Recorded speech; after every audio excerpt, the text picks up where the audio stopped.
weltaare ɓiɓɓe fulɓe andu diine maɗa fedde heblo sukaɓe afrique takkusana yoni toraneru ferlo weli ngara fuladu gorgola gidimaha sere kunda ba fatal labe kon waktu yoni ha to ñoro kame jombo ko ene jeeya e gardidi kabaruuji men jillu hoorejo jaagoɗe leydi Éthiopie e nder leydi Sénégal ñalawma goto o holliti o yi golle mantiniɗe ɗe hoorejo leydi Sénégal waɗi to leydi Mauritanie heedanɓe Mohammed Ould Abdoul Aziz gonnoɗo hoorejo leydi Mauritanie yidde mabɓe ko joɗodade e hoorejo leydi Mauritanie woni Gazuwani to leydi Mali caggal jillu nelaɗo CEDEAO gasi ha laaɓi kono haɗo ɗo gonɗena catala CEDEAO yaɓɓi tan koto yaɓɓuno yidde mabɓe ko sumgoji ko fate banggue février hitande ujunnaji ɓe nogas e ɗiɗi nde mbawatta ɗoftede to leydi Gambie ma en ketto musidɗo men koddanene Abouba ko fate banggue dawrugol hakkude landaji leydi ndi to leydi Guinée Conakry hewɓe dumbanoɓe taw dumbira ko politique jalti kaso hanki selludiren diallo jaɓɓima yoga e mabɓe to Côte d'Ivoire otoji biyeteɗi woro woro hewɗi hen guittama yoga e leyɗe taweteɗe Abidjan to leydi Ghana catala CEDEAO ma jooɗo kikiɗe hande o gam artude ko fate banggue kuddata baɗɗo ton to Guinée Conakry to Burkina Faso Libéria Cameroun ha ferma to France kame Afghanistan musidɓe tedduɓe wotto goɗɗe joni jañoɗena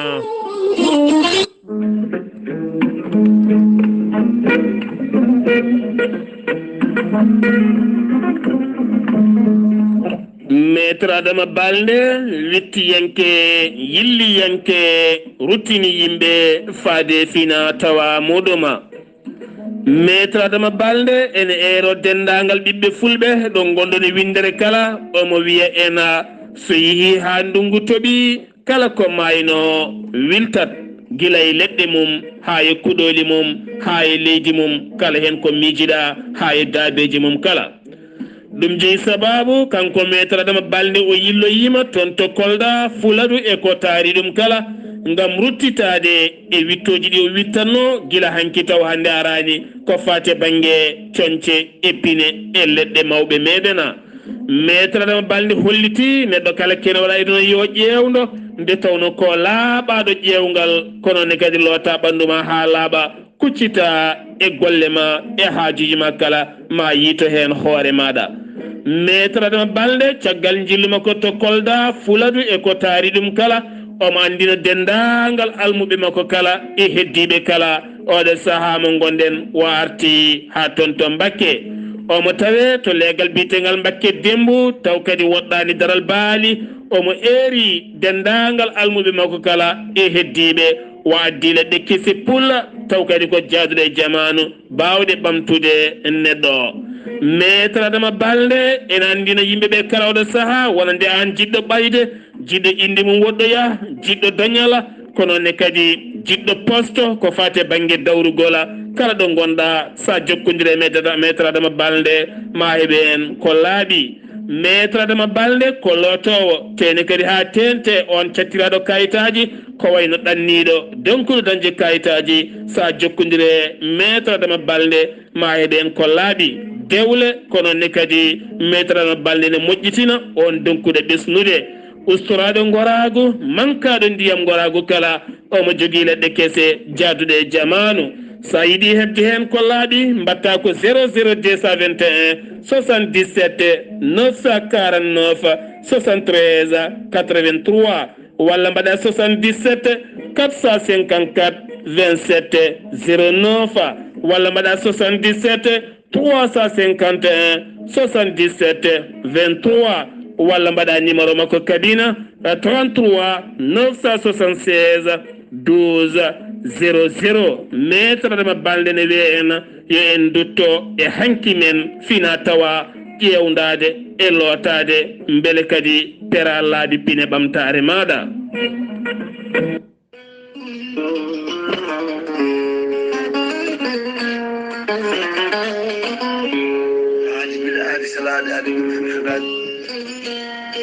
ceerno Djiby Sy ko wittiyanke ko safriyanke safruji fina tawa ceerno Djiby Sy ko jaadindo ɓala walla danawal kala laaɓɗo reedu malaɗo wuule ceerno Djiby Sy ene safra rafiji kewɗi ɗe jiida ciirol omo safra wonduɓe kista fibrome ndogam sitta rewɓe ronkuɓe sowade e rewɓe ɓe darata kala ceerno Djiby Sy ne safra worɓe ustaraɓe goragu jippiɓe e leeso ɓe manimo en moƴƴani e yawɓe yandinde kala ceerno Djiby Sy ene andina dendagal killineɓe mum wonde o heeɓi leɗɗe kese pula jaaduɗe e jamanu kadi omo jogui leɗɗe siroji pewnaɗi bawɗi neldede kala nokku e kala leydi jomum woni ceerno Djiby Sy ene jogui leɗɗe fannuji ɗiɗi hen fannu goto sa ƴetti leɗɗe makko fodde 13 fin yaltayma ha laaɓa fannu goɗɗo sa ƴettiɗe leɗɗe fodde 19 rafi ene yaltayma ha laaɓa ceerno Djiby Sy ko laaɓɗo reedu malaɗo wune base makko ne tawe nder Nouakchott lamorgo leydi Mauritanie sara jeere nettita kala taximan walla kala chauffeur mo mbiɗa yo holle base ceerno Djiby Sy ma holle hano hannirta ni ceerno Djiby Sy ene jogui base mum kadi ene tawe to leydi Mali woni toon ko miñi ko ene wiye Samba Sy on noon numéro muɗum ko 00223 90 22 94 71 ceerno Djiby Sy kañum numéro mum téléphone ko numéro 47 22 80 84 ceerno Djiby Sy ko laaɓɗo reedu laaɓaɗo listihara so wannima listihara cikkata mata koye nder ɓerde ma o hooɗi ceerno Djiby Sy ne wiya dendagal kilineɓe mum yiɗi waɗnede listihara ɗaccata ko inde ma inde nene maɗa omo wiya kilineɓe kadi noddoɓe kala saaha yo mbaɗ insisté wona salade yo mbaɗ insisté tan ma hemmo hano hannirtini ceerno Djiby Sy ne wiya dendagal kilineɓe mum aroɓe yo gaddoro nokkuji mumen to mbaɗiri safaruji mumen ceerno Djiby Sy komo Allah luɓi hannde Ganndal mbadden dando faade makko kettode kabaruuji mon e ɗemngal pulaar Afrique, Asie, Europe, Amérique, Moyen-Orient, Océanie. Jam nyalle mon musidɓe tedduɓe njeslaare jeetati silto hitande ujunnaje ɗiɗi e nogase goo yonti kabaruuji men e ɗemngal pulaar ɗo yeeso haalirde he ko musidɗo mon giɗo mon sehil mon Sar Abdullaahi Saar to karallagal Weltaare TV to YouTube ko musidɗo men Saydou Abouba kabaruuji men e ɗemngal pulaar garteten koye fedde jamra woni catala islamique ngal jamra e gardugol ma Mokhtar Gueye ɓe kolliti ñalawma janngo alhamisa maɓe mbaɗa haalande maɓɓe e yeeso jaydiyankoɓe ɗum noon ko caggal nde ɓe tuumi yogay konnguli ndewal lesa taw ko pelle rewɓe ɗe jeyaka e leydi Sénégal taw kadi ni ko pelle rewɓe Sénégal naɓe woɗɓe kala ene ñukkido yidde mumen ko nde lawɗinte e nder leydi Sénégal ko fate banggue bonnugol deedi hono no leyɗele keddiɗe oɗo saaha ke wadde kala saaha kamɓene maɓe juɓɓin yewtere maɓɓe gam salade ɗum e teskinde kadi wonande laamu leydi Sénégal meeɗa jabde gueɗe baɗe ni kono kadi kala bonnuɗo reedu taw koye suuɗayru ha e goɗɗum kala so tawi jaggama lawol ene fawe e dow muɗum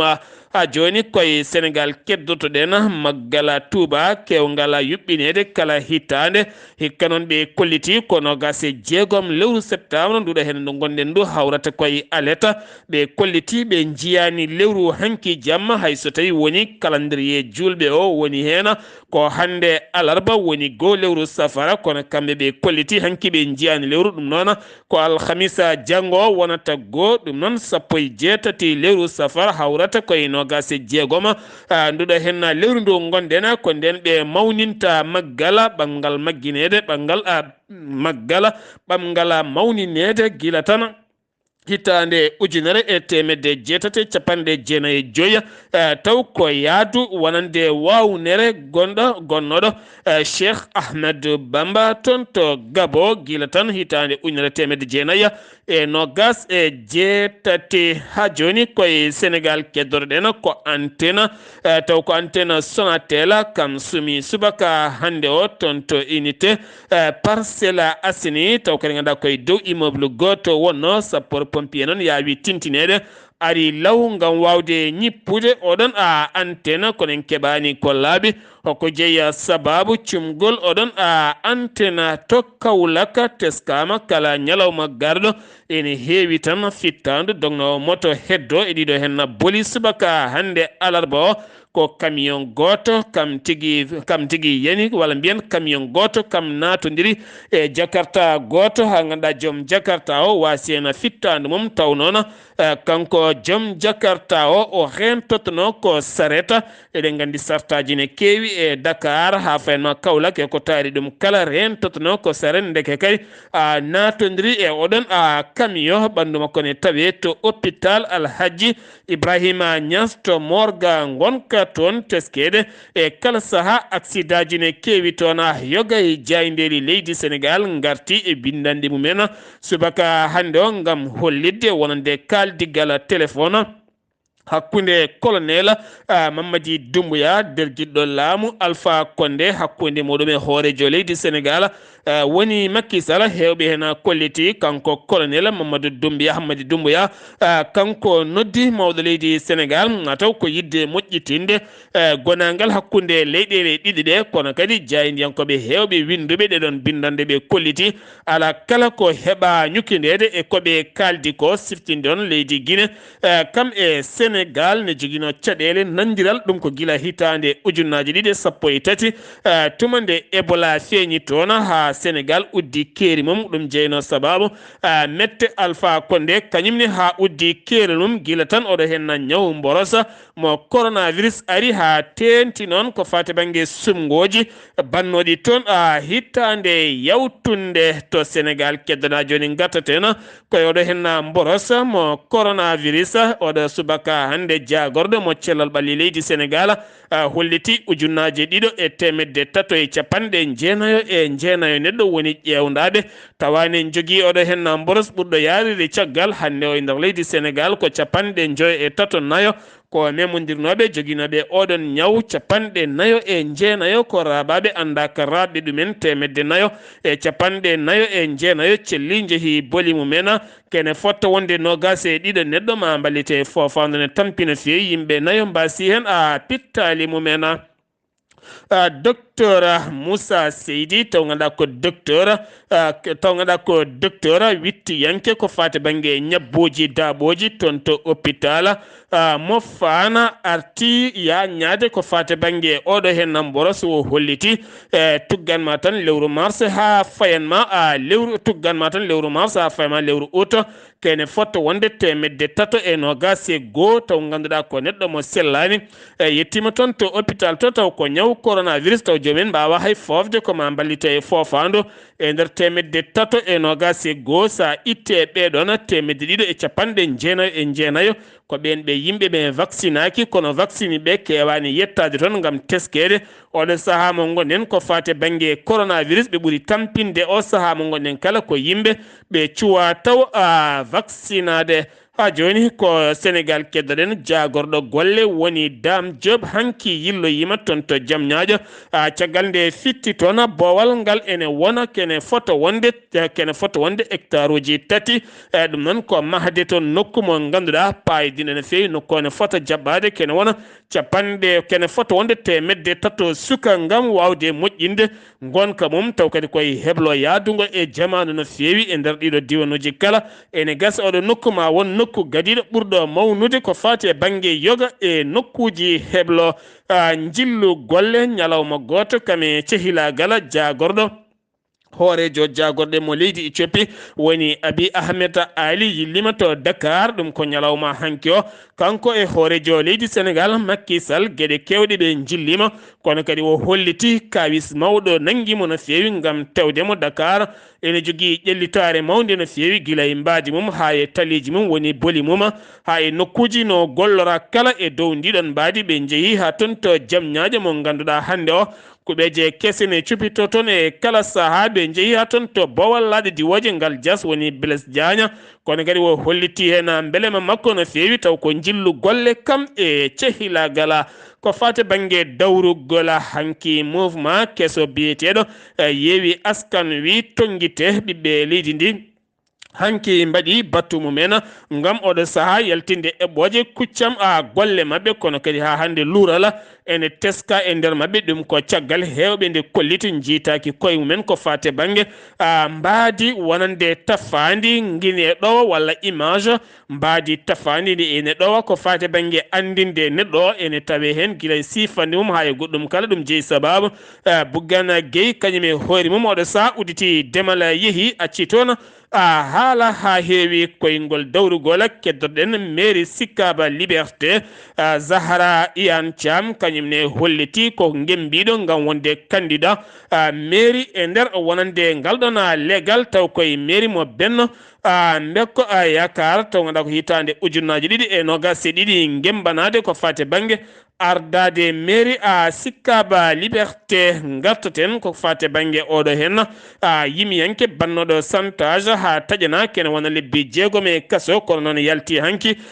taw ganduɗa yalti koye ndena e jimadi ko fate bangue ñawo woni Dieynaba Balde oɗo saha o holliti ma o ummin carriére makko fate bangue musique ma o waɗanno goto e nalankoɓe kañumenne holliti ma wallodire makko ha wawa yitade hen hoore makko nalanke goɗɗo naɗɗo e juuɗe ko biyeteɗo kilifo mo ganduɗa nalanke jima o duƴƴal kelme woni rappeur kam tigui hanki wiya teb taw wiyamo teb ko dik police loskoɓe ko fate bangue gueɗe ɗe ndewani lawola taw ko ganduɗa jeeya koye taw jeeya koye fedde mouvement yana mar kono kadi groupe kir gu Kaolack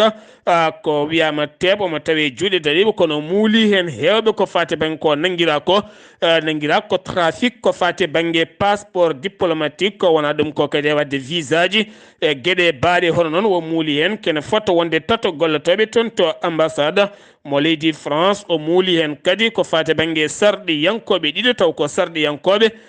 benno mbokko yakar de sanon leskoji ene jokki hen barode leydi Sénégal hanki toon to Congo Brazzaville dañi moññude Congo no feewi tati e gotela ɗum noon bi gadiɗo bine ɗum ko Moulay Dia rewi hen ko Ismaïla Saar eɗen gandi Saar ɓeɗo gari kala hunde yuɓɓata bi tataɓo ko Sadio Mané par planti ko wona ɗum ko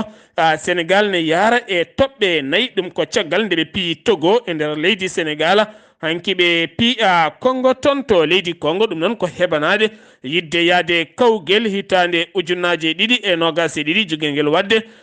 toon to Qatar sen giwi to leydi Sénégal paɗena ko toon to leydi Mauritanie to Mauritanie jagorɗo mo cellal ɓalli leydi Mauritanie no woyi wadde e kala kikiɗe so huccidde ɗesguji leydi ndi andinaɗe oɗo henna mborosa coronavirus ɗo yarata e nder leydi ndi o holliti ujunere e temedde jeenayi capanɗe jeegom e tatto woni ƴewdaɓe hen ujunere temen nayya e sappo e jeenayi mbaɗa ko teste jawɗo temedde joyi capanɗe nayya e ɗiɗo mbaɗa ko teste luggo no feewi tawane jogui oɗo henna ñaw ko temedere sappo e goo neɗɗo kene fotta wonde temedde ɗiɗo e capanɗe tato ɓen wondunoɓe ñaw mboros keeɓi cellal mumen yimɓe joyo hanki mbasi hen pittali mumen ko wona ɗum ko kanko jagorɗo kalfinaɗo cellal ɓalli mo leydi Mauritanie woni Woldu Zahafa o holliti Émirats Arabes Unis hokki Mauritanie kene fotta wonde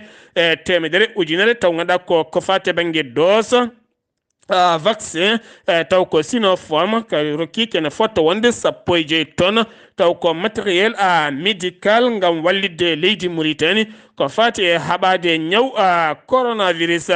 to leydi Mauritanie Mohamed Wuld Cheikh Al Ghazouani hoorejo leydi ndi joɗodima hanki e jagorɗo mo leydi Algérie woni Ramadan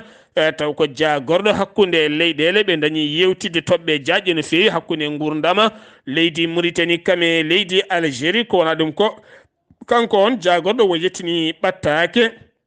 taw on ɓattaake iwi koye nanɗo hoorejo leydi Mauritanie woni Abdullaahi Majid Tabboune ko fate banggue moƴƴitinde gonangala e golle hakkunde leyɗele ɗiɗe kono kadi kanko jagorɗo mo leydi Algérie o holliti ɓooyata ma jonde yewtere hakkunde lamɓe leyɗele ɗiɗɗe ma wat kono o hollitani on ñalawma ni oɗona happo ha joni to Mauritanie keddoɗen ma en gatte jagorɗo économique kam jagorɗo e kono jagorɗo ko fati banggue économique arti e heblo ko fati e banggue marché public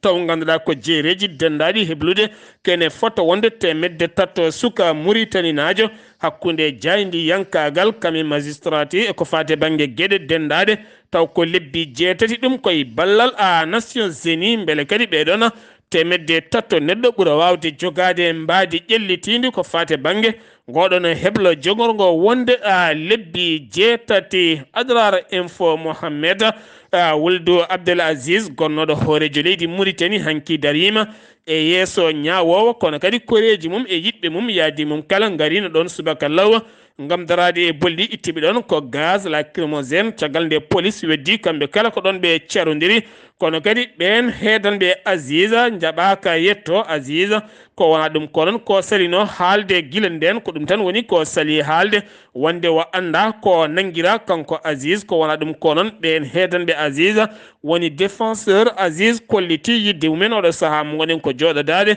e hoorejo leydi Mauritanie woni Mohamed Wul Qazwani ngam andindeɓe ha hande ɓe keɓani ko fate banggue jaabo wola e dossier ɗi Aziz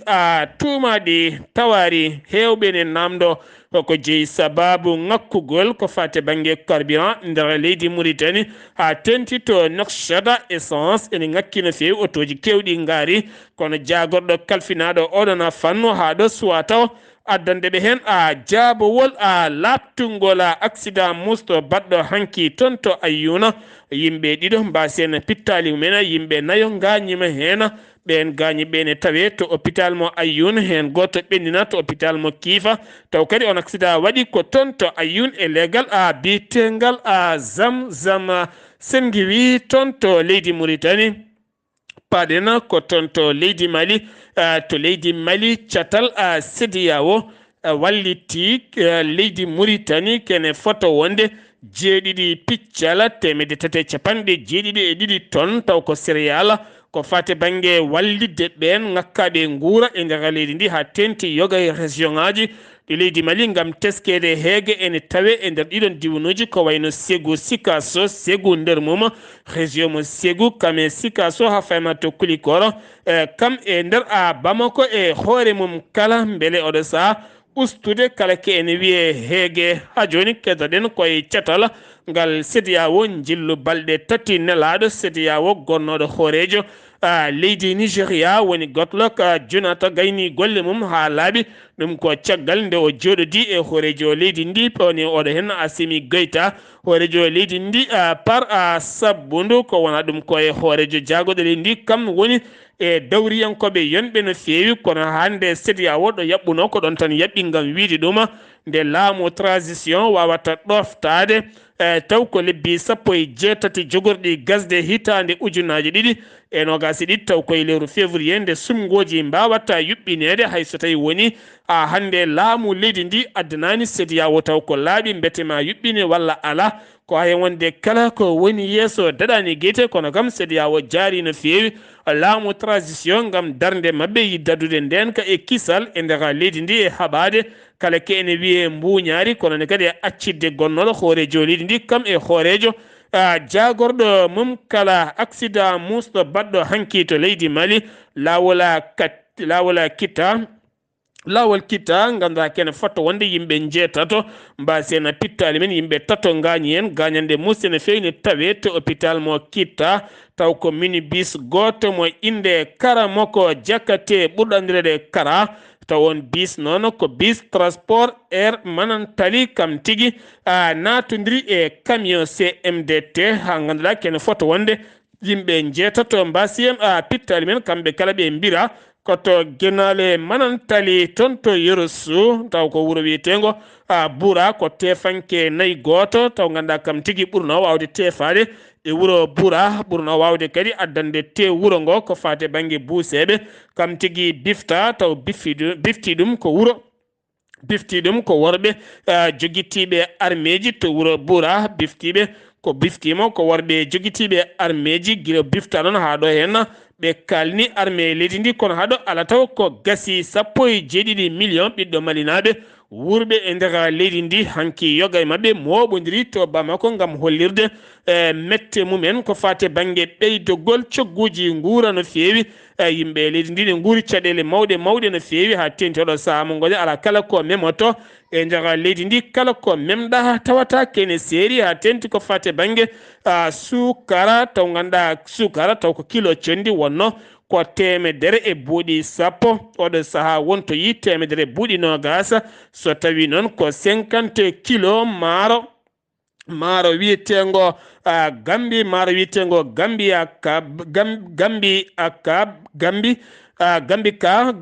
ka maaro wiyetengo gambi ka kon maaro jaranno ko ujunnaje ɗiɗi jaranno ko ujunnaje ɗiɗi e temedde tati kono ɗo saaha yeehi ha ujunnaje ɗiɗi e temedde joyi mbuɗu ɓe kolliti gurdam ɗam ne seeri no fewi laamu ngu nde wawata yurnitade ɗeɗo henna gueɗe sengi wi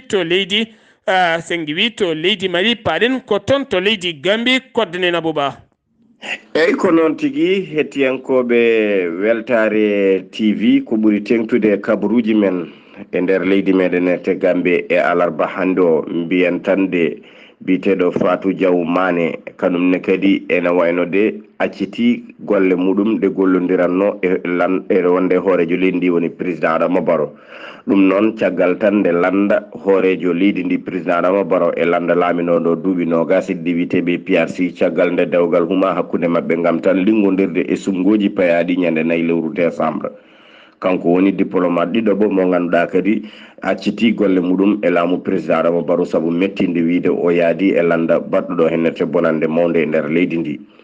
ene wayno Sérif Kijere kanko ardi ko wiyete ko victime centre woni lorinoɓe laamanteri Yahya Jammeh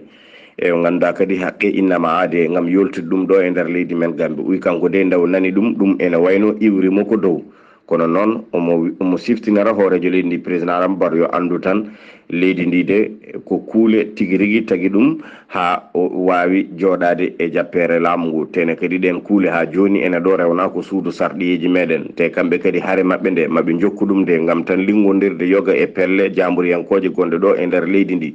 ha pelle goɗɗe ɗe ganduɗa kadi nana caggal leydi gam tan wawde nawde Yahya Jammeh ñaawe kanum ene wonde ɓe ganduɗa ko kanum enen tigui mbarno ɗo e nette bonande uysande sa ƴeewi ngun gomu tafanogo wiyete nguy TRRC kanum de ene wayno cimtol mum hay ɗum taw suwa ɓayyinede ene wayno hono tan no hoorejo leydi ndi kanum ne jogirto miijo gam yaade tawtode oɗo landa mo ganduɗa waɗi ɗo bonande mawde kono kadi hewɓe ɓe ganduɗa kadi ko liggonnoɓe e nguɗon laamu yewtugu taw woɓɓe ɓe ganduɗa ko koniyankoɓe mawɓe to hinde armé ɓen kadi kolliti belamma muɗumen te mawde caggal ɗiɗo landaji ɗiɗi ɗi ganduɗa kadi ndendi gam waddude junggo e fandu e liggodirde ɗiɗo sumgoji mbiyen ɓeɗo jonni ɗum ɓeɗo jonnani ɗum en tout cas kala ko wawi kewde hen fuɗɗima addude luural kam ɗo e nder leydi meɗen te Gambe to banggue dawrugol ko denen Abouba gam Weltaare TV ɗo e Serekunda koddane Abouba dawrugol ne boni baldi no fewi ɗanoto ga tan finira oya banggue sen gewi toon to leydi Gambe ko to Guinée Conakry paɗen to Guinée o wiyete ko Abdullaahi Balde ɗacci cuddiɗo kame sukaɓe ɗiɗo cukalel gorel kam e Dewle nene mum wiyete ko Hawoy Balde jeeya ko toon to Labe ko soldat darinoɗo ɓurnoɗo ngarɗude e to banggue koniyankagal denannoɗo to galle Alpha Condé kam heddi e ndeɗo fiyande wannode ñande alende nene makko holliti ko balɗe ɗiɗi ma timminde tini wonande ɓiyuma ma yi e nder ndeɗo henna fiyande on noon dartinoma wonande ɓeɗo henna koninkoɓe gam wadde défendre Alpha Condé ha fittandu muɗum heddi hen to Guinée ɓe dumbanoɓe taw dumbira ko dawrugol lepta no fewi nder ɗo henna kasoji jalti hanki yoga e mabɓe darodima e selludelen Diallo kolliti ha hande jatirani caggal darnde mumen ko nden darnde tan kono kadi teskama e ngol jaltugol goto dumbanoɗo gila tan e laamu Moussa Dadis Camara taw ko koninke on kadi yalti hen ko wona ɗum ko mo Alpha Condé dumbuno taw ko biyeteɗo Alpha Oumara Bobo Diallo taw ganda ko gila hitande ujunnaje ɗiɗi e sappo e goho kañumne e yaadi mum ɓoyata ma jaltuɗeɗo hen balɗe woni fandare e Dumbiya colonel Dumbiya oɗo saaha ƴettuɗo leffol laamu e nder leydi Guinée ko accidde yoga e dumbaɓe e cuuɗi dumbirɗi leydi Guinée taw dumbira ko ŋañalde to leydi Guinée ha joni keddoɗen hoorejo leydi Côte d'Ivoire woni Alassane Dramani Ouattara noddi colonel Mamadi Doumbouya ɓe jewtidi ko yaaji ko fate banggue oɗo kuddata kono kadi o holliti kanko Alassane Dramani Ouattara yidde makko ɓuuri yawde yaccade nde accitte Alpha Condé gorko jarawo e duuɓi 83 o holliti onne wone nden kay kisala ene ñammine ene yerne tene kadi ene safre ene heeɓi gurdam mum ha timmi ko wona ɗum ko jagorde Alpha Condé kala oɗo saaha nawti kayitaji mumen kala ko fate banggue passeport uji ha e gueɗe mumen kala gam haɗede ɗumen yaltude leydi ndi ha diwa o saaha mo gonɗen sen wi toon to leydi Guinée paɗen koto Côte d'Ivoire otoji ɗiɓe mbiyata woro ɗinne kadi guittama majji ha laaɓi yoga e leeɗe ha tenti ɗum noon ko caggal jagorɗo yangara woni biteɗo Amadou Kone nde holliti wonande yidde mum ko fittude yoga e otoji ɗi ndewani lawol toon to leegal bitengal Abobo plateau kam ene wondi e plateau yippogo kam ene wondi e plateau Cocody Begneville otoji kewɗi majji o saaha mo gonɗena ko wona ɗum ko ngam addude vidéo surveillance ko fate banggue otoji ɗi ndewani lawol kala ɗi ngala immatriculation moƴƴo carte grise moƴƴe ɓe ndewani lawol kala o ñalawma hanki o otoji tan nanggaɗi ndewani lawol kene fotta wonde 14 million amende ɗo woni ko naati e caisse wonande laamu ngu to Gana Nana Akufo Addo jaɓɓima kikiɗe hannde o sanga 14 heures catal CEDEAO ngam haalde caɗele to leydi Guinée e hollude weltaki ko fate banggue kuddata baɗɗo nonne kadi oɗo saaha e leydi ndi yurnitade ko gueɗe jahoje e nder leydi ndi kala to Burkina Faso Roch Marc Christian Kaboré hoorejo leydi ndi bismima jagorɗo mo leydi Mali ko fate banggue koniyankagal woni colonel Sadio Camara yettima toon yettini ɓattake colonel Assimi Goïta ngam jokkodiral hakkude koninkoɓe leyɗele ɗiɗe waddude junggo e fandu haɓade worɓe jogitiɓe taweteɓe toon to Libéria George Weah ɓeydi nden kay kisal ɗum ko caggal jonde mabɓe hecciyanki hakkude mabɓe tambiɓe nden kay kisal leydi Guinée oɗo leydi Libéria ko fate banggue ɓeydude nden ka e kisal kerol hakkude leydi Libéria kam e leydi Guinée to Cameroun Paul Biya ƴettuɗo lefol laamu guila hitande 1982 ɓeydi itti hanki yoga e koniyankoɓe kame généraux en ɓurnoɓe ɓattademo ɗum noon ko caggal kuddata bannoɗo toon to leydi Guinée yitti kene fotonde nogas jeeɗiɗi page e nder armée guilay chef de état majeur armée leydi ndi kala o wahliti ɗum ngam ɓeydude